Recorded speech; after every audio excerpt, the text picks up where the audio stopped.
Hola, ¿qué tal? Buenos días, bienvenidos. Martes 26 de agosto del 2025. Les saluda Moisés Urbina. Esto es Frente a Frente en TCS. Hoy, precisamente, el Día Internacional del Dengue. Y este va a ser tal vez nuestro tema principal, todas las precauciones, síntomas y lo que usted debe saber sobre esta enfermedad. Nos acompaña para ello el doctor Emilio Salazar. Él es un cirujano general y médico intensivista que en varias ocasiones ha estado aquí con nosotros. Qué gusto recibirlo, doctor. Buenos días y bienvenido. Buenos días, es un gusto estar acá con esta preciosa televidentes porque queremos hablar hoy del Día Internacional del Dengue. El 26 de agosto a nivel mundial se conmemora el Día Internacional de esta enfermedad para recordar a las personas cómo podemos prevenir esta enfermedad, que actualmente estamos hablando de 400 millones de casos en el mundo por año, con una tasa de ingresos hospitalarios alrededor de 500,000 personas y con un alto porcentaje de personas que pueden perder la vida por dengue. Wow, 400 millones de casos por año.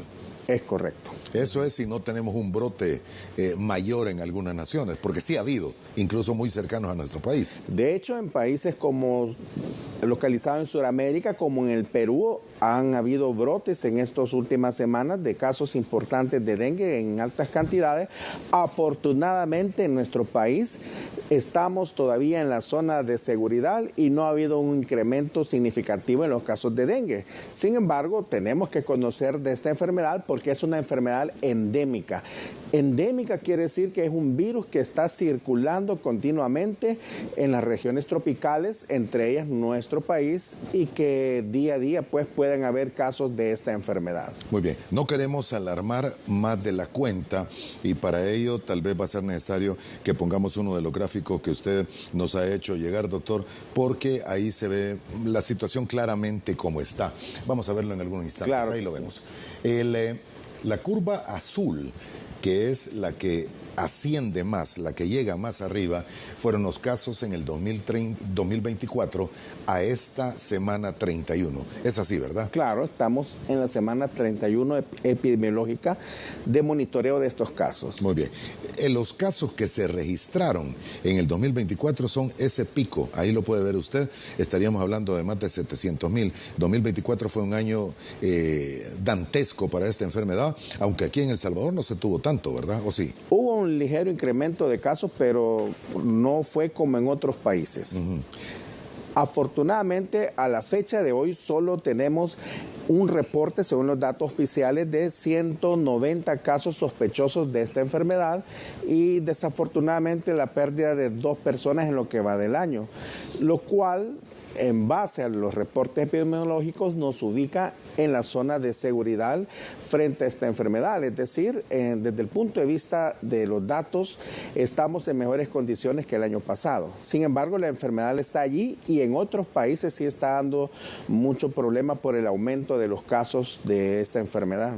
Ok, doctor, solo por terminar de analizar esta gráfica, lo que usted está viendo fue los casos que se dieron y vamos a ponerlo bien en perspectiva. Este fue el pico que se tuvo en el 2024. La línea naranja, voy a tratar de medio señalarla, claro, que es esta que se ve más o menos de esta forma, es el promedio anual de los últimos 5 años, lo cual nos diría, y los demás, las barras que se ven de color rojo, son los casos que se han reportado en el 2025. No es exclusivamente de El Salvador, estamos hablando de las Américas. Este es un dato de la ¿qué? OPS o la OMS. Organización Panamericana de la Salud. O sea, si lo vemos así, diríamos, bueno, no nos preocupemos que estamos bien, incluso por debajo del promedio de los últimos 5 años. Es correcto. Este año ha sido un poco más favorable para nuestro país. Sin embargo, debemos recordar que es un virus que está circulando. Es un virus, no es una bacteria. A diferencia de una infección bacteriana, el virus del dengue no podemos ofrecer un tratamiento, por ejemplo, como con un antibiótico para curar la enfermedad, sino que una vez está instaurada la enfermedad, es un tratamiento por problemas o un tratamiento de los síntomas. Por eso es muy importante prevenirla para disminuir estos casos y evitar tener los casos más complicados que incluso pueden llegar a requerir cuidados intensivos. Esta infección viral no se transmite de persona a persona. Sin embargo, partiendo del hecho de que está circulando entre nosotros, ocurre que un zancudo que es muy frecuente en nuestro medio, el zancudo Aedes aegypti, que característicamente tiene unas bandas de color blanco, pica. La zancudo hembra pica a una persona que está infectada con el dengue. Se alimenta de la sangre y el virus pasa al zancudo, sin embargo el zancudo no desarrolla enfermedad. Luego, un dato importante es que este zancudo tiene una capacidad de vuelo corta. Sin embargo, en ese perímetro que él logra viajar, puede picar a otra persona. Al picar a una persona sana, a la vez que se alimenta de su sangre, le deposita el virus y esta persona desarrolla la enfermedad por dengue. Al revisar cómo se transmite, es decir, partimos de que es una enfermedad que está presente, que hay personas con dengue, pero que necesita obligatoriamente la presencia del zancudo para poder transmitir la enfermedad, podemos comprender por qué una de las claves para mantener estos datos en nuestro país es la responsabilidad individual de eliminar los criaderos de zancudo que tenemos en nuestra casa.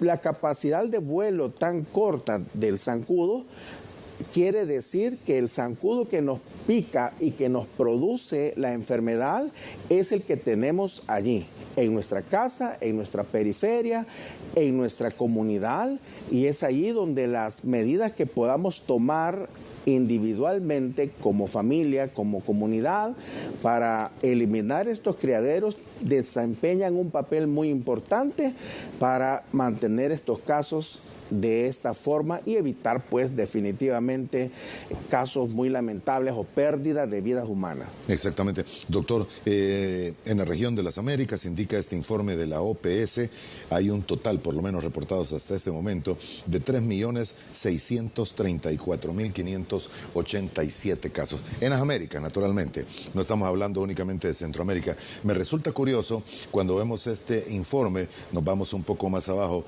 encontramos un mapa de las Américas y Estados Unidos, Canadá y Alaska no reportan casos, o sin casos, dice más bien dicho. No hay casos allá de dengue. Esto se debe a que la enfermedad requiere estrictamente del zancudo. Ajá. Y el zancudo requiere un clima tropical o subtropical. De hecho, todos los casos de dengue están ubicados pues en los países de las regiones tropicales, y no solo los casos de dengue, sino todas estas infecciones transmitidas por los zancudos, que sabemos que en el país tenemos el dengue, el Zika, el chikungunya, pero que en otros países podemos hablar de la fiebre del Nilo en Egipto, de la fiebre de Oropuche que está allá en Brasil, Suramérica, o incluso de la encefalitis, que son enfermedades transmitidas por el zancudo. Pero como estas infecciones requieren estrictamente el zancudo y él solo puede reproducirse, habitar en las regiones tropicales, por eso vemos que en esos países, allá como Alaska, no tienen estos problemas de enfermedad infecciosa. Y de hecho, la enfermedad infecciosa más común en el mundo que es transmitida por zancudos es el dengue. El dengue, en el mundo entero. En el mundo entero. Ahora, esto tiene que ver mucho también con los periodos de lluvia, doctor, y creo que no me equivoco al afirmar que mientras estemos en un periodo que tenemos lluvias todos los días, el agua corre y no vamos a tener depósitos que se estanquen y que sean precisamente el nido de nuevos zancudos. Pero, tal cual y como lo estamos viviendo en este momento, hay periodos en los que deja de llover 2-3 días y en 2-3 días es suficiente para que nazcan nuevas. Es muy importante conocer cómo es el ciclo de reproducción del zancudo y cómo se relaciona tanto con las lluvias y con la época seca. Cuando el clima está muy seco, los huevitos que deposita el zancudo hembra tienen la capacidad de resistir hasta por un año estas temperaturas altas y extremas. Es decir, vino toda la época seca y probablemente habían huevitos de zancudo en algún lugar, aunque esté seco. Cuando viene la época de lluvia y empieza a acumular agua y empieza a depositar, estos huevos tienen la capacidad de eclosionar, de poder reproducirse y producir nuevas larvas, nuevos zancudos.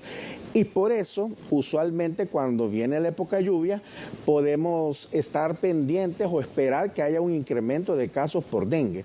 Ahora que ha llovido un poco y que empieza a acumularse el agua, es muy probable que tengamos en nuestra casa algunos criaderos de zancudo que usted los puede identificar revisando sus floreros, revisando los depósitos donde los animalitos beben agua, y podrá identificar las larvas. O igual, cualquier objeto que tenga la capacidad de retener agua, aunque sea en pequeña cantidad, es suficiente para que estos huevitos puedan completar el ciclo, aumentar la producción del zancudo y pues desafortunadamente aumentar la transmisión de la enfermedad, lo cual se puede ver reflejado en un incremento de los casos sospechosos de dengue. Doctor, ¿cuánto vive la hembra, verdad, la que transmite? Aproximadamente puede vivir aproximadamente entre 2 y 3 semanas y tiene una capacidad de reproducción importante. 2 o 3 semanas. Ok.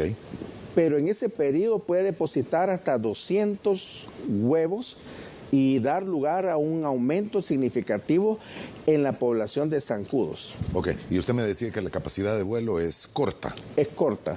¿Estaremos hablando de qué metros? 50 a 100 metros cuando mucho es la capacidad de vuelo del zancudo. Pero 100 metros es una cuadra.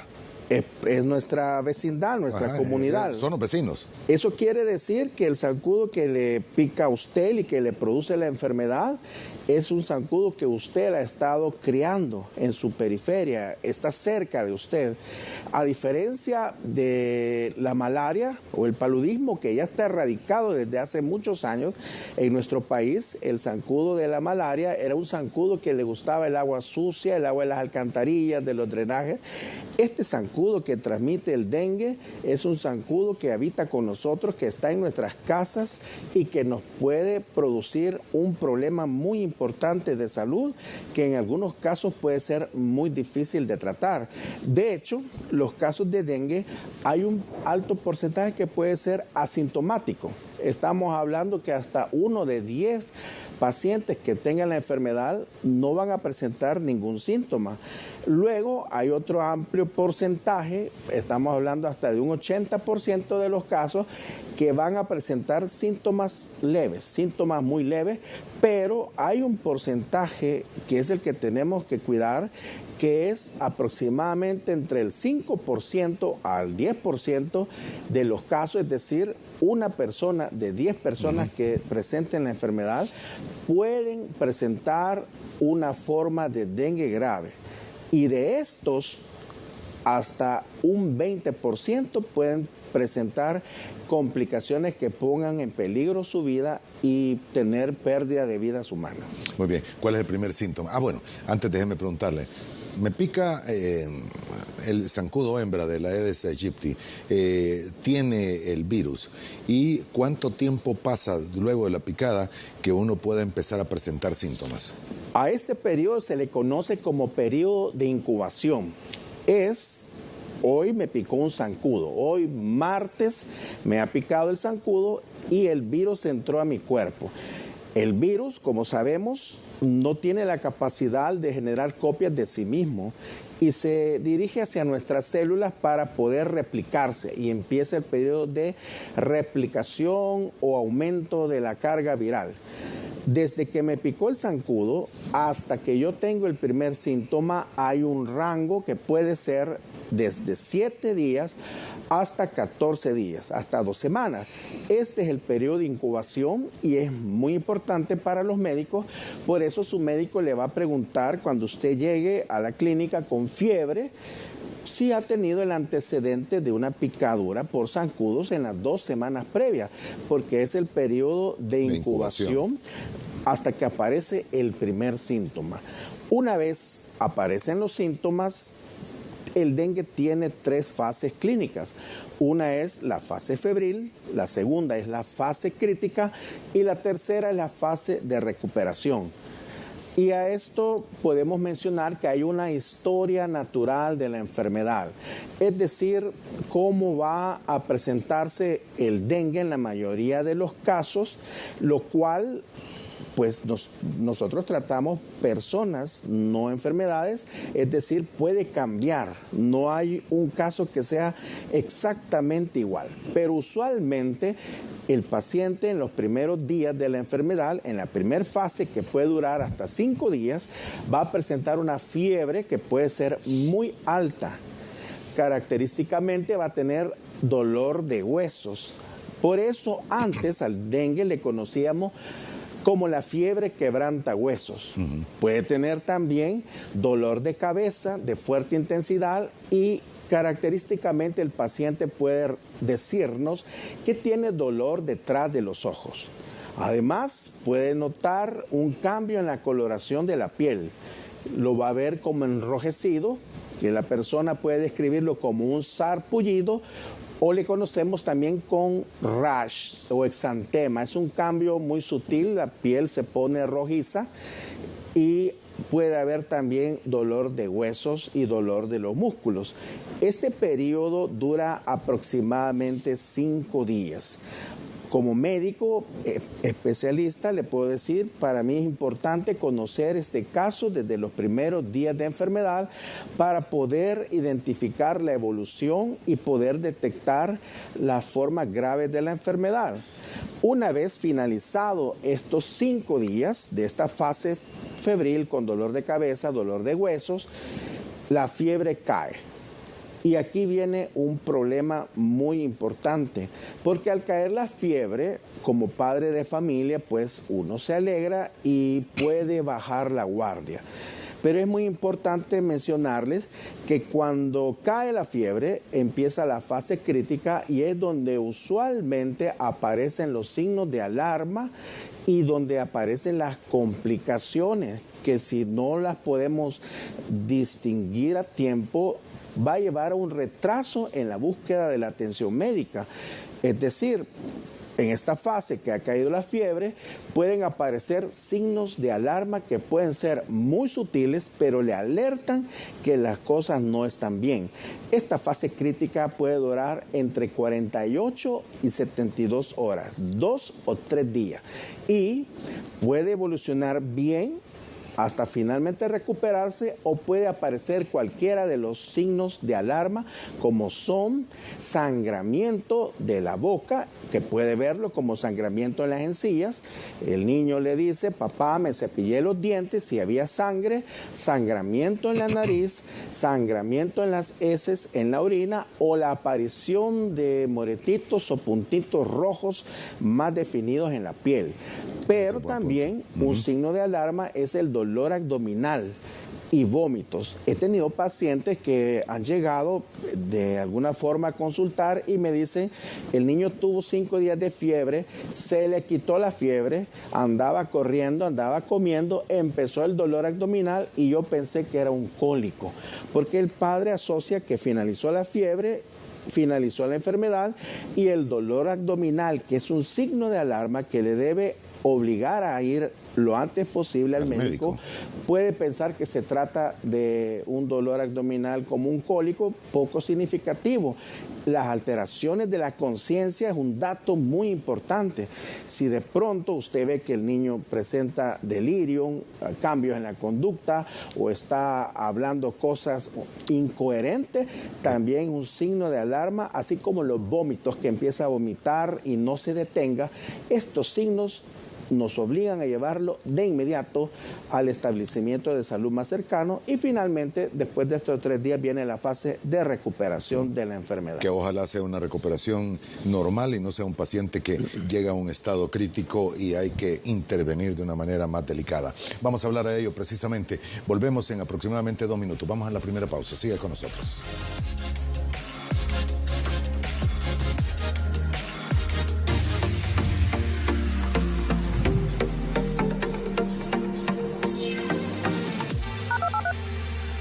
Qué lujo lujo recorrer Centroamérica.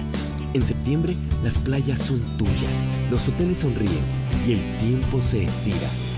Vuela con Avianca desde San Salvador con 3 vuelos diarios a Guatemala, 4 a Costa Rica y 2 a Panamá. Conoce más en avianca.com. Avianca, miembro Star Alliance. Vivo en casa, mi pasión contigo. Estamos conectados, siempre unidos. Juntos con la emoción de compartir. En tu hogar siempre estaré para ti. Con la red más grande de El Salvador. Vivo el fútbol. Solo contigo tenés todos los partidos de la Copa Mundial de la FIFA 2026 por Tigo Sports. En tu plan Tigo Hogar de 150 megas, con TV digital y HBO Max o Disney Plus. Tigo, la red más grande de El Salvador. Existen 2 palabras que detienen a tus planes. Algún día. Algún día voy a la final del mundial. Y algún día nos vamos a París. Algún día monto mi negocio. Con la lotería, ese día puede ser hoy. Queremos que dejes de soñar y empieces a vivir. Queremos que disfrutes todo lo que la vida tiene que ofrecerte. Juega, raspa y apuesta para descubrir si ese día es hoy. Lotería Nacional de Beneficencia. Juega responsablemente para mayores de 18 años. Esta historia empieza con un balón. Arranca el partido en los campamentos de fútbol Cancha de Oportunidades. Con 12,000 niños aprendiendo a jugar con valores, respetando, liderando y compartiendo en la cancha. Y en el momento justo llega la asistencia perfecta. 14 becas de estudio para jóvenes promesas. Detrás de todos ellos hay quienes también aprendieron a enseñar diferente. 80 entrenadores capacitados internacionalmente. Porque cuando el fútbol se juega con propósito, cada gol cambia vidas. Goles que suman. Campamentos de fútbol Cancha de Oportunidades. Banco Agrícola.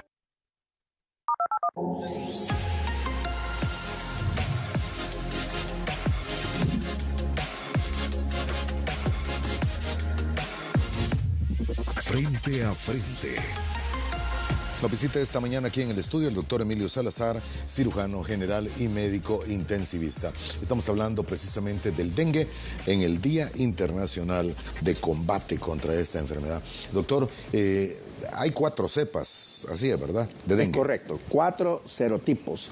Actualmente sabemos que puedes tener circulación 4 tipos de dengue. Dengue 1, dengue 2, 3 y 4. Una forma fácil de clasificarlo.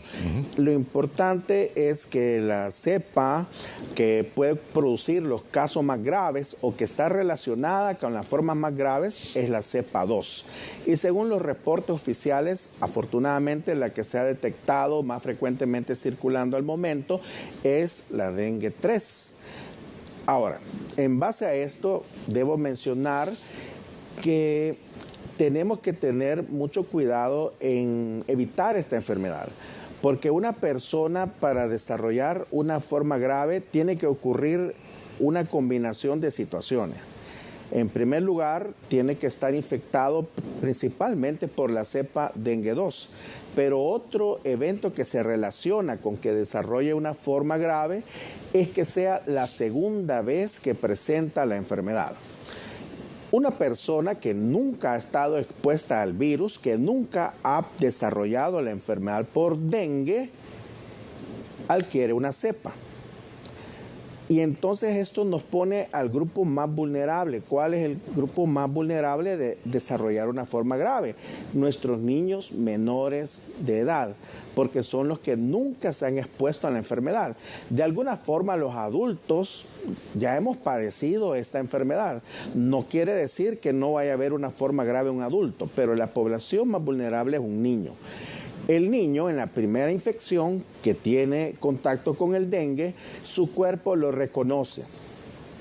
Su sistema inmunológico empieza a producir anticuerpos y desarrolla una memoria inmunológica para la enfermedad. Usualmente, en la primera infección por dengue, desarrolla una forma leve. Tiene un cuadro febril con osteomialgias, dolor de cabeza, dolor detrás de los ojos y finalmente se recupera de la enfermedad. Pero en la segunda infección por dengue, al estar expuesto por segunda vez al virus, su sistema inmunológico reacciona de una manera más rápida porque ya conoce al virus. Hay una memoria inmunológica y puede en algunos casos producir una respuesta amplificada. A esto le conocemos como la respuesta inmunitaria amplificada por anticuerpos. Nuestro sistema inmune se encarga de proteger lo propio, es decir, nuestras células de lo extraño. Pero cuando es una segunda infección, en particular para el dengue, esta respuesta puede ser desproporcionada. Y nuestro cuerpo, en el afán de protegernos, daña nuestras células. Y esto lleva pues a las complicaciones del dengue, lo que conocemos como dengue grave. Actualmente sabemos que el dengue puede tener 3 formas clínicas. Uno es un dengue sin síntomas de alarma, el cuadro febril. Y el segundo tipo es el dengue con signos de alarma. Es un paciente que desarrolla el dengue y tiene estos síntomas de alarma, pero no desarrolla complicaciones. Y finalmente el dengue grave, o que antes le conocíamos como dengue hemorrágico, y todo viene relacionado con nuestra propia respuesta de defensa del cuerpo. El dengue hemorrágico, ¿cómo se determina, doctor? ¿Hay sangramiento interno? El dengue hemorrágico o dengue grave es una situación en que la respuesta inmune y la inflamación comienza a producir daño en todos los órganos. Por eso es importante tener un tratamiento inicial y un diagnóstico inicial, así como un seguimiento de estos casos para poder detectarlo. Cuando la respuesta inflamatoria es muy fuerte, vienen fenómenos que llevan a una condición que le llamamos aumento de la permeabilidad capilar. Nuestras arterias mantienen nuestro volumen sanguíneo circulante en condiciones normales y no permiten que el líquido esté fugándose. Cuando el dengue es grave, la permeabilidad capilar aumentada quiere decir que la arteria no es capaz de retener los líquidos en el cuerpo. Y por eso estos pacientes se deshidratan. Por eso cuando están en cuidados intensivos y usted los trata de hidratar, muchas veces gran parte del suero que usted le administra por la vena al paciente se fuga. Literalmente es como que usted introdujera el suero en una cañería, pero se fuga y el paciente presenta edemas, retención de líquido en parte del cuerpo donde no debe de estar, y esto lleva a descenso de la presión arterial. Además, hay destrucción de las plaquetas. Las plaquetas son unas células sanguíneas que se encargan de que cuando tenemos algún sitio que esté sangrando, las plaquetas llegan normalmente a apilarse como una pila de ladrillos, hacer tapón y a detener la hemorragia. Como los pacientes con dengue, las plaquetas empiezan a descender. Para adultos hablamos de 140.000, lo normal. Cuando ya descienden por debajo de 100.000, 50.000, hasta llegar hasta 10.000, el paciente puede sangrar espontáneamente de cualquier sitio. Y así, como sangra de la nariz, y de las encías, puede también presentar sangramiento adentro de su abdomen, puede presentar sangramiento entre sus órganos abdominales, especialmente cerca del hígado, cerca del vaso o de cualquier sitio en el abdomen. Por eso el dolor abdominal es un signo de alarma, porque nos puede estar traduciendo sangramiento interno. Estos problemas que presentan los pacientes con un dengue grave los tratamos en unidades de cuidados intensivos. Si bien es cierto, no hay un tratamiento curativo, lo que se pretende en cuidados intensivos es mantener la hidratación del cuerpo, mantener la presión arterial y preservar el funcionamiento del resto de los órganos, y detectar a tiempo el sangramiento y tomar las medidas que sean necesarias para afrontar estos problemas y poder ayudar al paciente a superar esta enfermedad y poder recuperar su salud. Ok, muy bien, doctor. Vamos a hacer la segunda pausa en este momento para hablar también de otras enfermedades que podrían en este momento estar golpeando a la población salvadoreña. Volvemos en aproximadamente 3 minutos. Siga con nosotros.